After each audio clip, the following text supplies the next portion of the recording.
6 सितंबर 1965 भारत अचानक पाकिस्तान पर हमला आवर होता है। दुश्मन का मानना ये था कि वो सुबह का नाश्ता पाकिस्तान के जिम खाने में करेगा, मगर उसे ये नहीं मालूम था कि पाकिस्तान का बच्चा अपने वतन के लिए जान निछावर करने को तैयार है। जनरल चौधरी को लगता था कि वो पाकिस्तानी फौज को धूल चटा देगा, मगर उसे ये नहीं मालूम था कि ये मुजाहिदीन पिछले पहर जाग कर रब्बे कायनात से शहादत की दुआएं मांग रहे थे।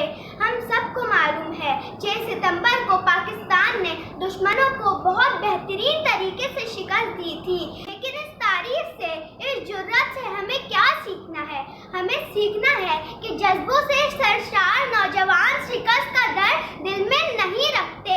इकबाल ने जिसे शाहीन कहा है, वो कभी परवाज़ से नहीं डरते। मेजर अजीज भट्टी जैसे नौजवान अभी भी मौजूद हैं, लेकिन बस हमें अपनी खुद ही पहचाननी है। बातिल से दबने वाले